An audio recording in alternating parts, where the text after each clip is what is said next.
غلو قدرمنو اوریدونکو کتونکو د پښتونخوا رنګونو سره زه یم ستاسو قربا روخان یوسفزی. امید لرم چې روغ جوړ به او دا شکر دی چې غیر چاپیره داسې لږ ډېر بارانونه کېږي نو د هغې د وجې نه موسم هم ښه دی، خوشګوار چې ورته مونږ وایو او اردو کې ورته خوشګوار وایي که نه، مطلب دا د چرت موسم دی چې موږ پښتو کې خبره کوو. ګرانو کتونکو اوریدونکو نن زمونږ موضوع ده په دنیا کې یا په نړۍ کې یا زمونږ خاص کر زمونږ په دې ملک کې د چې کوم صورتحال دی په دې کې د امن او د ادب د ادیبانو چې کوم دی نو د قیام امن د امن په راوستو کې او د هغې دپاره د اواز پورته کولو کې څومره حده پورې چې کوم دی نو دغه کردار جوړیږي او دغه فریضه جوړیږي، ځکه چې د امن نه بغیر چې کوم دی نو یوه ټولنه یوه معاشره او یو ملک چې کوم دی نو ایون تر دې پورې چې لکه سړي په کور کې امن نه وي، جګړې وي، انتشار وي په کلي کې، نو هغه خلک چې کوم دی نو څومره پریشانه وي او څومره یعنې په تکلیف کې وي او ټول هغې سره ټول ژوند جواک چې کوم دی نو ټول روزګار هر څه ورسره چې کوم دی نو دا ودرېږي. بهرحال په دې موضوع باندې موږ سره زموږ دوه ډېر معتبر نومونه دي زموږ د پښتو ادب او په دې باندې ډېر ژور نظر لري د ادب امن او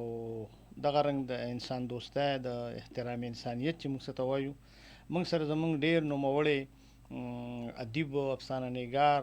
او محقق نقاد او دانشور ښاغلی نورالامین یوسفزی صاحب دی. هغوی به موږ د ټلیفون په لیکه باندې د هغوی نظر به ومخلو، اگر چې هغوی په اسلام آباد کې دي او د اسلام آباد نه په لار باندې په سفر هم دي او خدای دې وکړي چې هغه سره زمونږ ټلیفوني رابطه چې کوم دی نو هغه سمه وي، د سګنلو مګنلو یا دغه څه مسله نه وي د نیټورک. نو نورالامین یوسفزی صاحب به هم د ټلیفون په لیک اخلو. بل زمونږ ډېر ښاغلی ډاکټر فقیر محمد. ډاکټر فقیر محمد د څو ګڼو کتابونو مصنف دی او مدون دی، د کار کوي او محقق دی، نقاد دی او دغه د باچا خان پوهنتون کې چې کوم دی نو هغه دې وخت کې د پښتو ژبې چې کوم دی نو دغه استاد هم دی. توري او ستوري دا هغوی د شاعرۍ مجموعه ده، زمزمې شاعري ده، که کابل جانان د چا یادیږي سفرنامه ده، قاسم علي خان افریدي دیوان د دې تدوین هغوی کړی دی، د اردو شاعري د هغوی دیوان خو شته خو دا د پښتو دغه. او بل د فرهاد محمد غالب ترین صاحب فکر هنر او شخصیت هغه هم د دوی تاریخ ته تحقیقي مقالې دي او دغه رنګ د هغوی د پی ایچ ډي مقاله چې کوم د ام فل مقاله خو د قاسم علي خان افریدي دیوان تدوین او تحقیق او نوي لغتونو په رڼا کې د خوشحال خان خټک د شاعرۍ ژبنۍ مطالعه، دغه رنګ ناچاپ پښتو ژب پوهنه، پښتو غږ پوهنه، د قاسم علي خان افریدي خوابنامه، روحاني څېړنې. نو ډاکټر فقیر محمد هم زموږ یو ډېر ښه مطلب په ځوانانو کې ډېر تکړه معلم هم دی او محقق هم دی، نقاد هم دی، شاعر هم دی او ډېر ښه نثر لیکونکی هم دی. نو هغوی سره هم د په دې موضوع باندې به موږ خبره کوو او ظاهره ده چې نن په ټوله دنیا کې د ټوله یو دنیا یو قسم لا که تاسو وګورئ او بیا خاص کر زمونږ وطن زمونږ ملک چې کوم دی نو موږ چې د کم بدامنۍ، د انتشار، د تنګ نظرۍ، د شدت پسندۍ،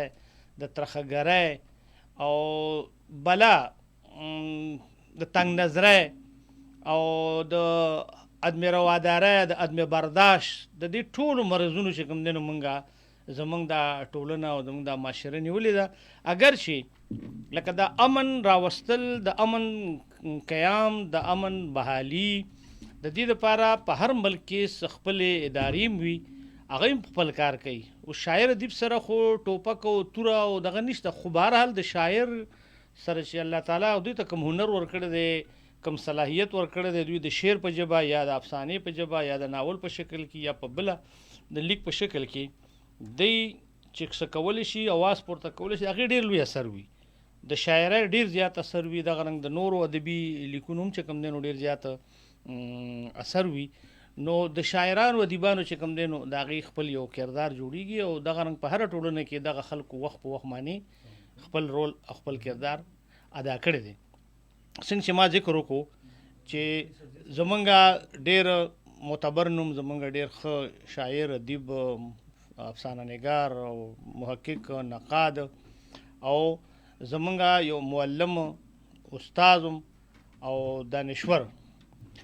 ښاغلی نورالامین یوسفزي صاحب سره مونږ هغوی ته زه ډېر په درناوي سره نورالامین یوسفزي صاحب ته په پروګرام کې هرکلی وایم. هلو نورالامین صاحب تاسو خو په سفر کې یئ دی مهرباني که د اواز دا ملګرو لږې خبرې کمې کړې او تاسو یې یو څو منټو له پرېښودئ خبرونه نو دغه مهرباني دا پروګرام زمونږ تاسو له ښه پته دی چې لایو وي او ټول خلک یې اوري نو دغه مهرباني دې را سره دغه مننه یې کوو موږ د دغه ملګرو چې دوی لغونې خاموشي اختیار کړي دوی به مو واوري.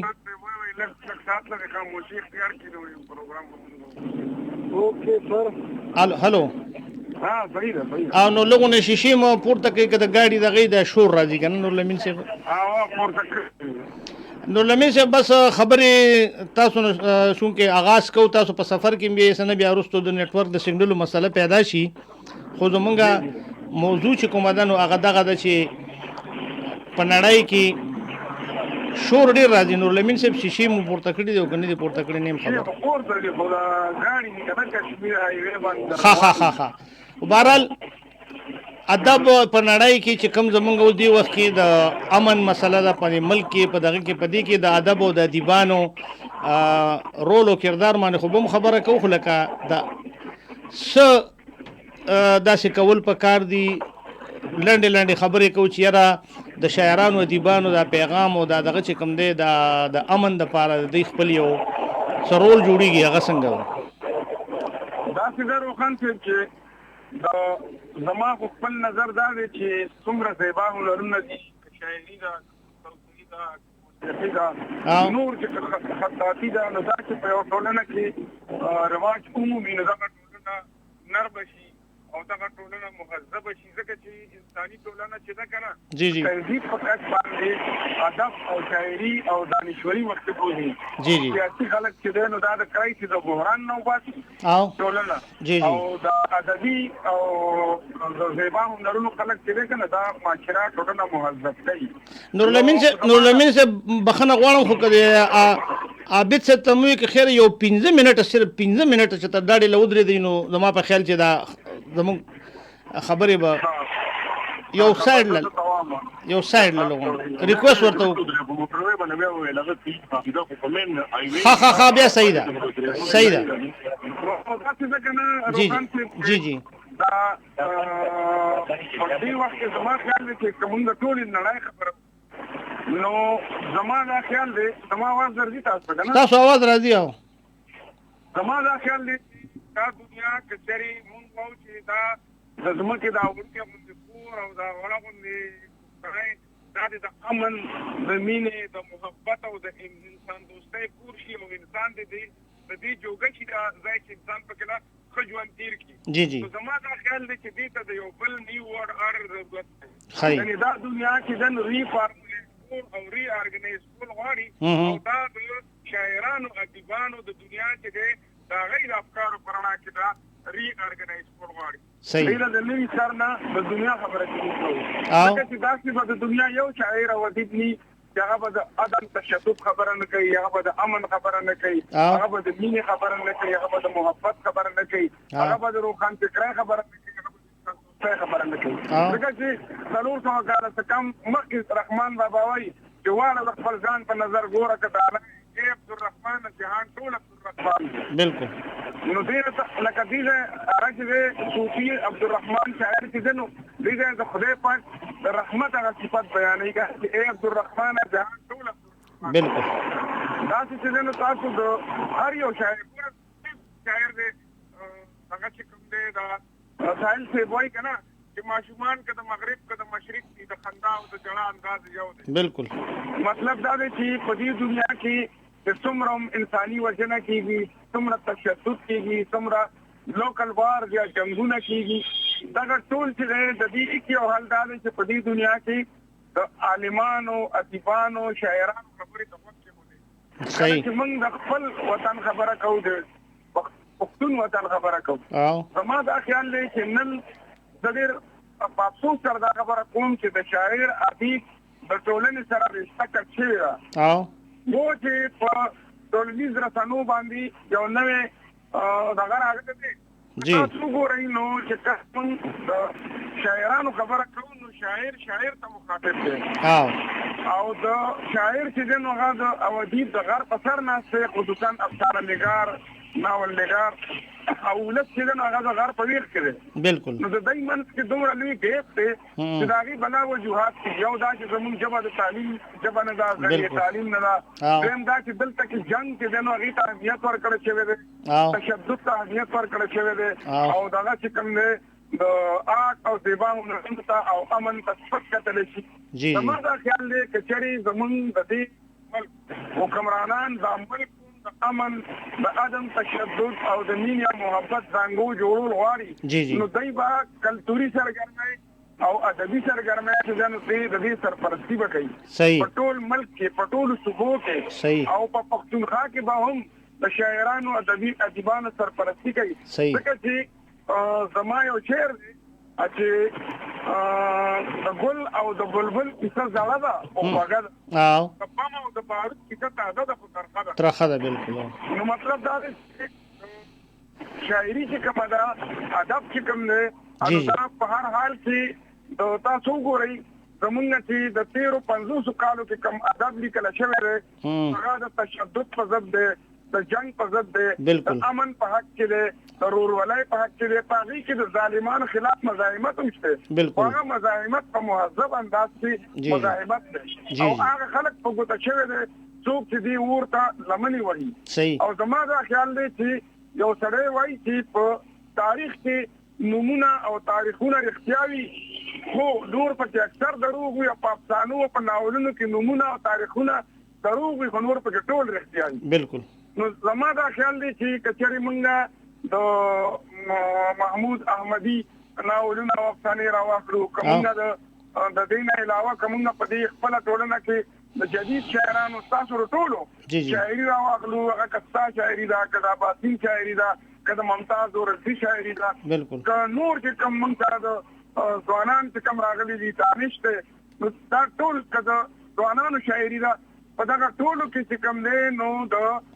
جنون او د تشدد په ضد باندې د مینې د محبت او د ورورولۍ او د انسان دوستۍ خبره شوې ده زما دا خیال دی چې په دې پاکستان کې دې وخت کوم څلور غټ کامونه اوسي په دې کامونو کې که چېرې ریاست ورورولي جوړول غواړي نو موږ ته به بلې شاه بابا ښایي او هغوی ته به رحمان بابا ښایي بالکل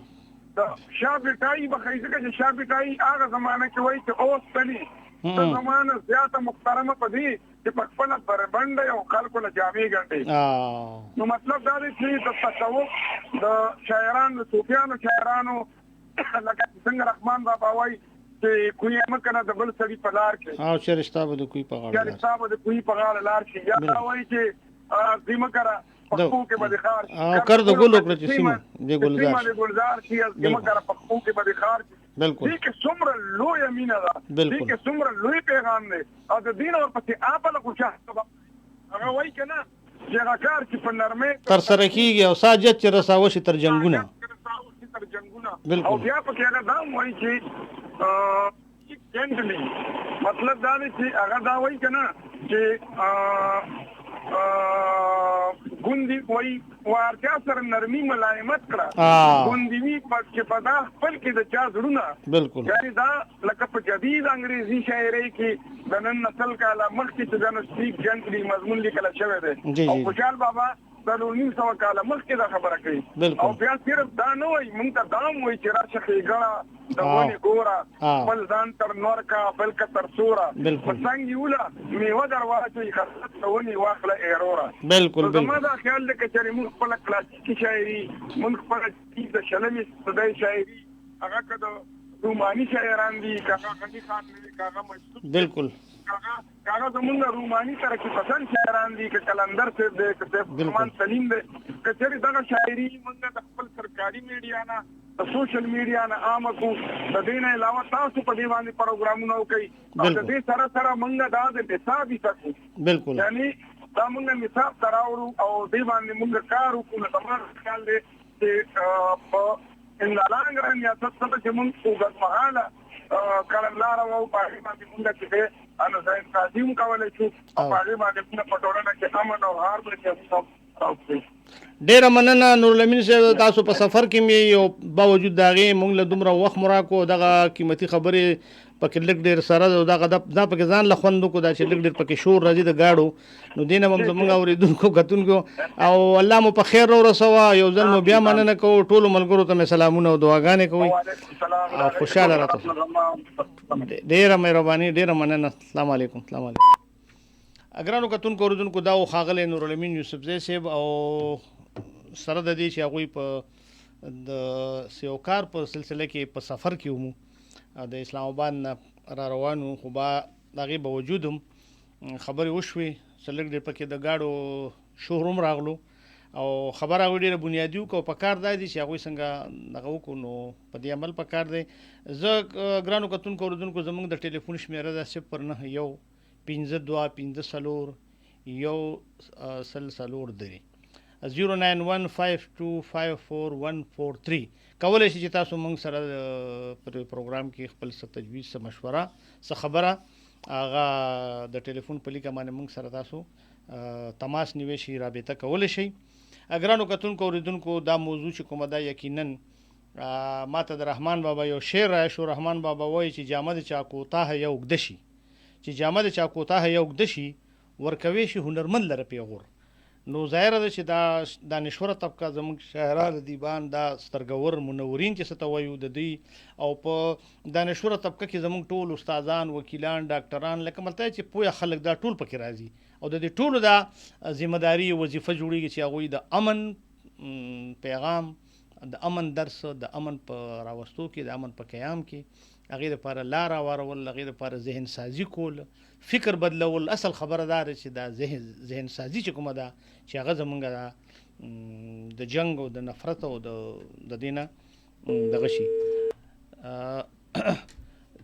هلو، زمونږ اوس بل میلمه چې کوم دی نو زمونږ ډېر ښاغلی څنګه چې ما د هغوی ذکر وکړو، ډاکټر فقیر محمد صاحب چې کوم دی نو هغه زمونږ سره به د ټلیفون په لیکه موږ د هغوی نظر ومخلو. هغوی د تحقیق کار هم کوي او بله دا ده چې اوس په څنګه چې ما خو د هغوی د کتابونو ذکر هم وکړو، د شاعرۍ دغه دوه مجموعې دغه شان نور، او بیا خاص کر په زمونږ په یو قسم له په یو کلاسیکي شاعر قاسم علي خان افریدي چې د هغوی د اردو دی دغه خو مخې ته راغلی، خو د پښتو هغه ایمانه دوی کار وکړو. نو دا چې د تدوین دا کار یا د تالیف کار چې کوم دا هم ډېر ګران کار دی. نو ډاکټر فقیر محمد صاحب چې هغه دې وخت کې د باچا خان پوهنتون کې هلته لیکچرر هم دی او ډېر پوهه وله خدای پاک ورکړې ده د تاریخي کلي او د خاص کر د ارزاني خویشکي د کلي د خویشکو چې کوم دی نو هغې سره تعلق لري. نو ډاکټر فقیر محمد صاحب به هم چې کوم دی نو مونږ د هغوی نظر به ومخلو او ظاهره ده چې ادب صرف دا نه ده چې لکه د مونږ صرف د خپلو جذباتو، احساساتو یا د قلبي وارداتو یا د ذاتي دغه اظهار وکړو. ادب خو د حال آینه او د مستقبل اشاریه وي. نو د حال آینه چې کوم دی نو چې دا مونږ داسې په دې آینه کې ګورو نو د ادب په ادیبانو باندې هم ډېرې زیاتې ذمهوارۍ دغه کېږي، عاید کېږي. خو دې سره سره زمونږ په هم ټوله ټولنه کې دې کې چې د امن په راوستو کې ځکه چې جنګ یا دغه د مونږ چې څنګه ذکر وکړو دا چې کوم مرضونه دي مونږ په دې ټولنه معاشره کې د دې نه ځان ژغورل دي، د دې نه خپل نسل. او نورالامین صاحب ډېره ښه خبره وکړه چې زمونږ یو خو دا کلچرل ایکسچینج د دې نورو په پاکستان کې دننه د نورو صوبو سره او دغه رنګ د نورو ژبو سره، بیا دغه رنګ زمونږ ادبي دغه چې کوم دي ترجمې په کار دي د هغوی دغه یو بل سره زمونږ چې کوم سره داسې زمونږ کلاسیک شاعران دي یا نور دي نو دا ټول چې کوم دین یو بل سره د دې تبادله وشي د یو بل د خیالاتو نه د احساساتو نه خبر شو پته بولېږي چې زمونږه ټولنه کې یا زمونږ په تاریخ کې چې کوم دینو د امن دغه د پاره څومره ذکر شته دی موجود دی. به هر حال زمونږه څنګه چې ما د هغوی ذکر وکړو زمونږ سره ډېر نوموړی شاعر ادیب نقاد محقق او مدون او بلکې معلم هم دی ښاغلي ډاکټر فقیر محمد صاحب ته په پروګرام کې هرکلی وایم. ډېره مننه روښانه یوسفزي صاحب تاسو ډېره شکریه ده کوم ډېره مننه په دونه هم پروګرام کې ماته مقرره کړه او ډېره ښه موضوع هم ده د امن موضوع تاسو ډېره مننه کوم. دا ډاکټر صاحب مونږ مننه کوو ستاسو چې مونږ له مو وخت راکړو دغه نه او ډاکټر صاحب زمونږ موضوع خو دغه موضوع ده چې لکه مطلب دا دی چې نن د نړۍ ته چې مونږ ګورو په هغه نړیوال ګلوبل هوم ګلوبل ویلیج خبره کیږي نو په دې کې لکه مطلب دا دی د ادب څنګه پکار دی او یا دا د موضوعاتو په لحاظ او خاص کر لکه زمونږ اهم موضوع دی وخت کې لکه مونږ ته چې کوم چیلنج دی هغه د امن دی او ظاهره ده چې د امن نه بغیر خو چې کوم دی نو یو ټولنه یو ملک یا معاشره هغه مخپړوان دي نشي تللی د امن سره امن خو په ظاهره چې کوم دی نو درې ټکي دي خو په دې کې یو ډېر لوی فلسفه او یو د ژوند جواک د تیرولو یو ډېر لوی طور طریقې پرتی دي. نو څه ویل غواړئ ډاکټر صاحب تاسو د خپل د تاسو په کلاسیکوم نظر دی تاسو په فولکلورم نظر دی په دې ټولو حوالو سره نو څه ویل به غواړئ زموږ اورېدونکو کتونکو سره چې لکه په دې نننی وخت کې چې کوم په نړۍ کې څه صورتحال بیا زموږ په دې وطن کې زموږ په ملک کې موږ ته دغه چیلنجز دي او دا چې د دې دغه چیلنجز دغه دپاره یا د ذهن سازۍ دپاره د فکري بدلون دپاره او خاص کر د امن درس او پیغام دغه دپاره خورولو دپاره او د عام کولو دپاره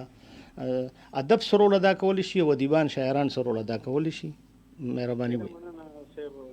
د امن خو ډېر زیات اهمیت دی په موجوده دور کې مو بلکې چې دنیا پیدا شوې ده او تر ننه چې راشو نو کوم ځای کې چې امن دی نو هلته سوکالي ده خوشحالي ده. بالکل. امن بنیادي طور د عربي ژبې لفظ دی چې په لغت کې یا لغوي معنی به موږ دا چې پناه حفاظت اطمینان یا سلامتي صلح امان دی عافیت دی د زړه سکون دی خیریت او د حفاظت د معنی لري په لغت کې. جی جی. په مفهوم کې چې موږ ګورو نو امن د ټولنیز ژوند د خوشحالۍ او تحفظ یو کنجي ده. جی جی. او امن چې د داسې کیفیت دی چې که چېرې داسې دی متضاد نه وي دا ټوله دنیا به بیا جنت او ټوله دنیا کې به بیا امن او ټول کائنات کې به وداني او سکون به خوشحالي او سوکالي به وه ځکه چې دا امن چې دی دا د ټولنې دپاره د امن دپاره تحفظ دپاره او د ښه ژوند دپاره مرکزي او بنیادي څیز دی که نه. جی جی جی. دا د آرام د خوښۍ ضمانت دی او دا د نرم نازک او حسین احساس او خوږ احساس نوم دی. جی. د مینې ورورولۍ هغه او خوښۍ ټول الهام هم په دې کې پټ دی که نه. جی جی جی. امن ډېر زیات اصطلاح کې هم ډېرې خورې ورې وسیع او ژورې معنی لري. جی جی. دا داسې څنګه چې څه د جنګ متضاد دی څه د جنګ دی کې نه دی چې ګینې فساد بني او شر او تشدد دا څه خو دي خو دې نه علاوه په ټولنه کې که دغه د فکر ازادي ده که هغه د انصاف دی که هغه حقونه دي د ټولو څیزونو لپاره امن چې دی دا ډېر ضروري دی د ترقۍ پرمختګ سوکالۍ سکون دپاره دا ټول تاسو څنګه ذکر وکړو. بالکل بالکل که هغه د انسان اجتماعي دی او که هغه انفرادي حیثیت دواړه حیثیتونه چې کوم دي په ټولنه کې هغه د امن نه بغیر د انسان چې کوم دی هغه به نیمګړي او د هغه حقونه به هم نیمګړي هغه د اقتصاد به هم کېږي بې انصافي به کېږي یره به وي د تشدد دا کیسې به وي پکې نو امن ډېر بنیادي څیز دی په ټولنه کې او ډېر ضروري دی. ډاکټر صاحب دې کې لکه د تاسو څنګه ظاهره ده چې دې سره خو بالکل انکار نه کیږي او دا خو تاسو بالکل کاڼي کرخه خبرې وکړي خو لکه دې کې زمونږ چې وګورو نو دا زمونږ چې کومه دانشوره طبقه ده دانشوره طبقې نه زما مراد لکه ټول هغه چې هغه موږ دانشور ویلی شو یوازې شاعران ادیبان پکې نه راځي استادان پروفیسران ډاکټران وکیلان وغیره داسې ورپسې ځي څه ګڼئ چې لکه د هغوی هم څه رول جوړېږي چې د امن د پیغام یا د ذهن سازۍ دپاره شاعر ادیب په خپل دغه لګیا دی خو که موږ لغونې په دې باندې تاسو څه نظر لرئ چې یاره څه کول څه داسې دغه کول پکار دي د شاعر ادیب په حیث یا د محقق یا د دغه په حیث باندې تاسو شاعر ادیب وي او که یو ذي شعور جی جی د معاشرې او ټولنې هغه خپل کردار لوبوي جی جی دا سړي خپل انفرادي کردار ونه لوبوي نو بیا دغه امن او دغه سیزونه دا کیسې به ټولې بس وي. جی جی. ادیب او شاعر کې مونږ وایو نو شاعر او ادیب یا د معاشرې نور مشهور خلک دانشوران مورخین یا په موجوده حالاتو په سیاسي حالاتو په ټول تناظر باندې چې نظری او عقل او شعور لري به خپل کردار لوبوي. خو شاعر ادیب کې دی چې هغه لږ زیات احساس لرونکي هغه هم په دغه کې په دغه پټولنه کې پیدا شوي د اسمان به نازل شوي ني شاعر او ادیب هم چې دانشور وي. ځکه اردو هغه یو شعر د دنیا نه تجربات و حوادث کی شکل میں جو کچھ مجھے دیا ہے وہ لوٹا رہا ہوں. بالکل. عمده سيزونه چې کوم دي نو هغه زیات مخصوصي ځکه غني خان به چې شاعر مثال تاسو دی چې هغه بغیر سرمنی چې سرمنه لګه مفادی کو لګه معمولی اوایا معمولی ټچ आवाज هغه زیات تکلیف ورکوي نو زیات احساس لري. نو هغه چې زیات احساس لري او کوم سيزونه ګوري په ټولنه کې په معاشره کې غیر چاپیره هغه مخصوصي او بیا مونږ ته راکړي هغه نو هغه زیات جذبه او شدت سره. بل ډاکټر صاحب لکه تاسو خبره روانه ساتي خو لکه د شاعر په شعر کې چې کوم طاقت ته یا هغه څنګه یو شعر کې یا یو نظم کې هغه سویل غواړي نو ما په خیال چې د هغې اثرات زیاتې په ټولنه او په دغه باندې که نه. بالکل د شعر اثرات خو دا مسلم دي. موږ که دا تاریخ وګورو جی جی موږ ځینې لکه ډېر د قبل مسیح تاریخ یوناني هغه هومر او ډېر چې هغه نظمونه هغې تاریخ بیا اسلامي دور کې چې موږ که وګورو صفت المعلقات هغه کیسې په سونو کال هغه جنګونه هغه یو هغه د شعر په نتیجه کې خلکو جذبات را ګرځېدلي وو. یا زمونږ په دغه کې چې موږ وګورو زمونږ د جنګونه چې کوم شوي دي یا مقابلې شوي دي او زیاتتر دا خلک لکه چې موږ هغه چې په میوند کې شهید نه شوي زما لالي بېننګېلی او داسې نور ډېر دغه چې کوم دي هغه انګریزي ادب چې دی او یا زمونږ ادب دی نور ادبونه دي نو یقینا چې هغه چې کوم جذبات موږ سره برسېره کوي نو هغې کې ډېر زیات شدت وي جذبات وي پکې تخیل وي پکې نو هغه موږ ته هغه څیز چې دی هغه یو په څله باندې هغه نور موږ ته راڅرګند کړي که نه چې هغه ښایست واسم وي. بالکل یو څیز یو حقیقت هم وي خو چې کله شاعر بیان کړي نو هغې کې دومره شدت او دغه اثر پکې زیات وي. بالکل ډاکټر صاحب تاسو په دې خبره لګونه بخنه غواړم تاسو په دې کلاسیک زموږ په کلاسیک دغه باندې ډېر ښه نظر لرئ زموږ په کلاسیک شاعرۍ باندې او بیا اوس تاسو خو چې کوم د تدوین په دغه باندې د مدون په حیث باندې د قاسم علي خان افریدي د پښتو دغه چا تاسو په مهنت او تحقیق سره مخې ته راغلو نو څه نظر لري چې زمونږ په فولکلور کې ولسي ادب کې یا زمونږ په کلاسیک کې یا زمونږ اوس هم لکه دا چې کوم د شلمې صدۍ شاعران ادیبان دي زمونږ چې څومره فکشن دی یا دغه دی نو په دې لږ دغه کې چې د امن او یا د ورورولۍ د جنگ جګړو د شدت پسندۍ یا د تنګ نظرۍ یا د انتها پسندۍ خلاف پای کې چې کوم دی نو څومره حده پورې دغه درس او پیغام موجود دی. صاحب یو خو ستاسو دغه چې وي ډېر بلیغ او فصیح وي که نه دا سوال په یو سوال کې بلا ډېر جوابونه دي نو دا به یو ولسي تر اعظم بیا به کلاسیک نه مجموعي طور لکه موږ وایو چې مجموعي طور لږ لږ وایم که نه چې موږ دغه ووایو د ولسي ادب که موږ چېرې وګورو که نه نو موږ وایو چې امن مینې ورورولۍ و سراسر نمونه پښتون ټپک لکه سندره که بدله کړله نو دا که موږ دا وګورو نو زموږ په ولسي ادب کې دا څه ډېر زیات دی. موږ نصیب الله سیماب صاحب وایي چې دا پښتون ټوپک چې دا هم د امن علامت دی که نه نو لکه ټپه ده چې امن ضامن د خوشحالۍ دی شر او فساد ودانې خونې ورانوي او ثواب د بیل ګټه د بیله راشه د لارې خواته وکړه ګلونه زبردست او د لښکرونو مل ته وایه په مړ مور شو که لا نور کوي جنګونه د لښکرونو مل ته وایه ډېرې د کونډې کړه خیرې درته کوي نو داسې ډېر زیات موږ سره په ولسي ادب کې که هغه ټپه ده که هغه بدله ده که هغه نور ولسي اسناد دي نو دغه ټولو څیزونو کې دغه څیزونه موجود دي. بیا که موږ کلاسیکي ادب ته لاړ شو نو په کلاسیکي ادب کې دغه څیزونه بېحده ډېر دي. که خوشحال بابا غوندې دغه چې موږ وایو چې هغه جنګ هم ډېر خوښ دی که نه خوشحال خټک اوسي په هغه وخت شي چې برېښنا د سپینو تورو شي په زغرو هغه هم د امن سړی دی ډېر بندوبست د کائنات شي په خبرو یو تر سلو صدقه شي سل تر زرو بالکل هغه کار چې په نرمۍ تر سره کېږي څه حاجت چې رسوي شي تر جنګونو بالکل هوښیار هغه دی چې سخت جنګونه تر خیره راولي په فرهنګونه دا شان په دستارنامه کې هغه دا کیسې کوي چې لکه بادشاه چې یا ملک چې کومینو دی به هڅه خو بلافې د جنګ وخي واه دی به په زړه کې دا لارې به ګوري چې امن به څنګه راځي دی به په زړه کې د امن کیسې لري او په دې لپاره دی بادشاه یا وزیر له رشوت هم ورکړي که نه نو هم خیر دی خو چې ځان د جنګ نه بچ کړي او په ظاهره به دی هسې د جنګ کیسې کوي چې لکه وسلې نه ماتېږي جی جی جی په هر حالت کې چې دی امن په جنګ کې خو چېرته ګټه نشته لکه دنیا چې آباده شوې تر ننه بیا هم په جنګ او فساد کې ګټه نه ده کړې بلکې هغې کې همیشه نقصان او زیان دی او تاوان ډاکټر صاحب جی بابا داسې زموږ خوشحال بابا مخکې دولت یو شعر دی جی جی عرش کرسی اته بهشت یې وران کړي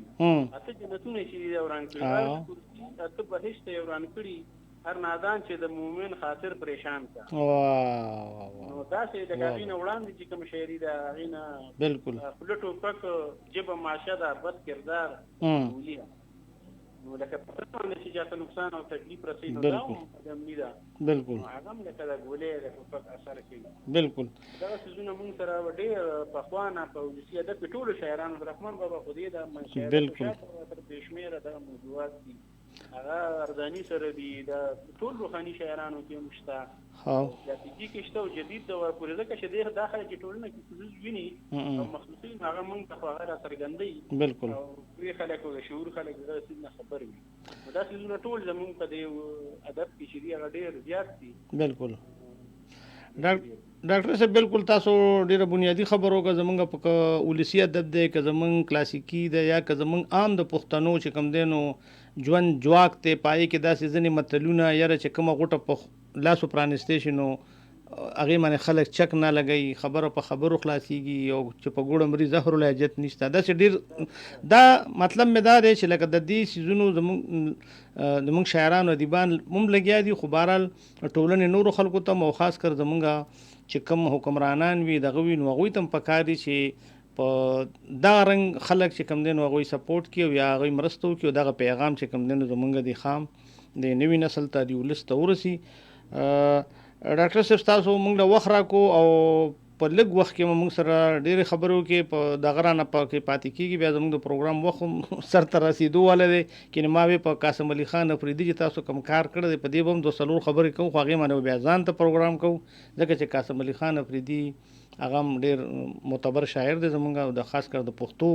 حوالې سره زما په خیال په لومړي ځل د هغوی د دیوان جوړ چاپ کېږي که نه چاپ شوی دی نو په دې به سره بیا هم انشاءالله تاسو به چې تاسو ټایم راکوئ او خوشحاله او آباد راته اوسئ او الله مو تل ژوندي لره او بریالي اوسئ ډېره مننه خوشحاله اوسئ السلام علیکم ګرانو کتونکو اورېدونکو دا و ښاغلی ډاکټر فقیر محمد صاحب چې تاسو د هغوی خبرې واورېدې موږ وختي هم دغه وکړو چې زمونږ د ټلیفون شمېره ده 09152544143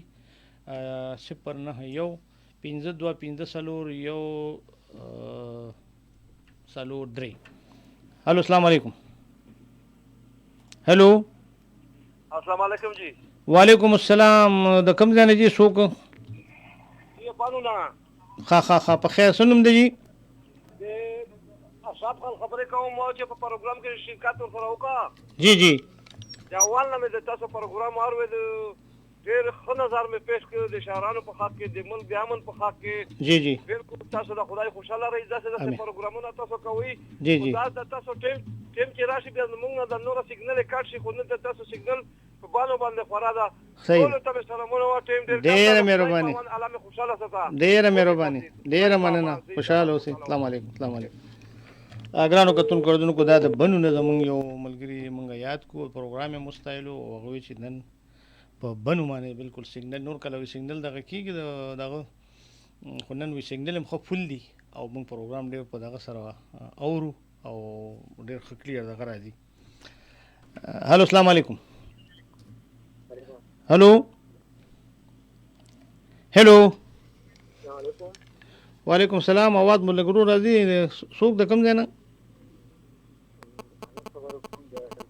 جی हेलो आवाज मो लगदा से गड़बड़ी की का कट शो ګرانو کتونکو اوریدونکو ډېر مینوال پکې دغه کوي خو دا چې زمونږ په دې ملک کې دغه مسلې وي د دې سیګنلو کله بجلي نه وي. الو السلام علیکم. السلام علیکم. السلام جی څوک د کوم ځای نه؟ زمان خان خبرې کوم پېښور نه. ښه زمان خان په خیر راغلی. خیر خیریت دی. څه ویل غواړئ جی د پروګرام تاسو اورئ یا ګورئ؟ یاره سر تاسو پروګرام خو اکثر زه خپل ډرایوینګ ټایم کوم جی. ښه او یاره د ماښام نه پس تاسو یو هغه لګي که نه پالیټکس هغه اکثر د انټرویو لګي که نه جی جی جی جی دی باندې نو دی لکه د شدید تنقید اکثر په صوبه باندې کې که نه چې دا زموږ د صوبې ریډیو دی که نه جی. جی جی جی نو زما په خیال خو زموږ د صوبې چې کوم پالیسي ده هغه د نورو صوبو نه ښه روانه ده لکه پنجاب سند بلوچستان زموږ د سند د هیلث او د دې چې کوم دې باره کې زموږ ډېرې ښه پالیسیانې روانې دي که نه. بالکل زمان وایي ستاسو په خبره زه پوه شوم خو چونکې زمونږ د پروګرام سره ستاسو د دې خبرې داسې ډېر نه وروستو چې کله هغه پروګرام وي هغه ډېر تاسو هغه سر هغه ټیم کې هغه نه اخلي که نه کال نه اخلي نه انشاءالله وابخلي موږ ستاسو میسیج هم واورېدو دا موږ سره ریکارډ هم شو موږ به ستاسو دا پیغام هم ته ورسوو چې زما پروډیوسر صاحب دا زما ریکویسټ چې لکه شدید تنقید په صوبه کوي نو زما په خیال خو چې لکه د سیاست نه هټ کې زه ګورم که نه زموږ د هیلث محکمې زموږ پولیس محکمه د پنجاب په هغې په نسبت باندې ښه روانه ده که نه جي. صحیح ده بس تنقید نه دی پکار جي. صحیح ده ستاسو دغه ګیله دغه په ځای باندې شو صحیح شو. اوکې مهرباني مننه خوشحاله اوسئ. السلام علیکم. ګرانو کتونکو اوریدونکو دا و ښاغلی زمان د پېښور نه و هغه خپله څه تجویز څه ګیله کوله خو ظاهره ده چې هغې دغه موږ سره تعلق نه لري. هلو السلام علیکم. وعلیکم السلام سر جی خیلی جوړې برابر یې. جی جی د کوم ځای نه څوک؟ جی خانویر پېښور نه. جی جی خانویر صاحب څنګه له خیر د ټیک ټاک یې؟ جوړې برابر یې ماشومان ښه دي. شکر دی څه ویل غواړئ د پروګرام روان دی زموږ تاسو پروګرام اورئ ګورئ؟ او بس ما خو مخکې تله ډېرې ګیلې کړې چې بس د خیبر والا خو بس موږ خو دا وایو سرجي چې بس په ملک کې او که پولیس دی که ولس دی او که ټول خلک دي او که پښتانه دي او چې ټول په یو اتفاق نه وي نو ملک ورګه مخکې نه روانېږي. الله دې وکړي او بالکل دا ستاسو خبره 100% زه دې سره تایید دا موږ تاییدوو او پکار دی چې موږ ټول یو موټی شو یو اتحاد وکړو او د امن دپاره او د ترقۍ د خوشحالۍ او د سوکالۍ دپاره یو اواز شو یو صف کې ودرېږو نو زما په خیال چې دا موږ به هم ترقي وکړو دا ملک به هم ترقي وکړي او دا خلک به هم ترقي وکړي. بالکل تاسو سرجي والا که شي کومه پکې شته دی خو چې د خلکو اتفاق شي الله دې وکړي او بس دغه زموږ هم ارمان دی او خدای به انشاءالله کوي د خلکو کې به دا شعور را پیدا کېږي چې موږ به ټول یو موټی کېږو بغیر د دې نه بله چاره نشته. خوشحاله او آباد راته اوسئ چې زموږ مراعات کو پروګرام ټلیفون مو ډېره مهرباني ډېره مننه. السلام علیکم. السلام علیکم.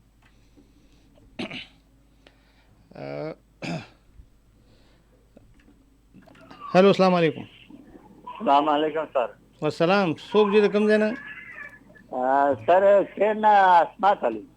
عصمت علي څنګه خیر دی ټیک ټاک څه ویل غواړئ د پروګرام تاسو اورئ وینئ ګورئ؟ ډېر ښایسته پروګرام ورته شاک نشته سره او تا خبرو کې خوند سره او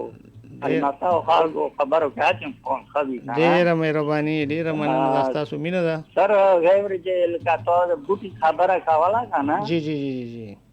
نو مو وطن کې داسې ځنګل دی داسې بوټی رهی که نه زه اوس ته خبر کړم جی جی جی جی بالکل سړی ورته تېرېدی نه شي هغه نه علاوه یوه چند دی چند جی جی جی روډ باندې دی ښه ښه ښه نو هغه داسې اوبه داسې سړی وي چې یو غړاپ کوي که بیا ژر کې تودې وي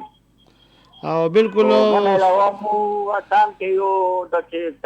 کمر بیغ غوندې رهی که نه جی جی هغه چې هغه د نغری دی او تنور دی بس څونه مزال کې سارو پلو پاتې نه لګي. بس به هر حال نو زمونږ دا تاسو د دغه کې د ماشومانو لږ شور هم راځي کور کې ما په خیال او بهرحال تاسو موږ ته کال وکړو موږ مو یاد کړو پروګرام مو مستایلو الله مو ښاد لره خوشحاله او آباد اوسئ او دغه رنګ کله کله په هر پروګرام کې موږ سره خپل خواص سره ډېره مهرباني ډېره مننه خوشحاله امین امین امین سره ستاسو امین. ګرانو کتونکو اوریدونکو دا زموږ یو بل مینوالو پروګرام اوري او هغوی هم د خپلې مینې اظهار وکړو خو موضوع داسې موضوع ده چې ډېرې خبرې پکې کېدی شي او ډېر دا خو بهرحال زموږ د پروګرام وخت هم چې کوم دی نو هغه سرته رسی او که ژوند او خیر ان شاء الله نو د پښتونخوا په رنګونو کې به یو بل نوی رنګ دی یو بل موضوع سره بیا را مخامخ کیږو تاسو سره او دغه رنګ زمونږ هوښیاران منورین پوهان خلک به چې کوم دی د هغوی نظر به اخلو د هغوی علم او معلومات به تاسو ته هم در رسو موږ هم ترنه استفاده کوو که ژوند او خیر نو بیا تر هغې به لږ انتظار کوو خاد آباد بریالي اوسئ او زمونږ د ملک وطن دی الله تعالی د امن زانګو وګرځئ ډېره مننه خوشحاله آباد او بریالي اوسئ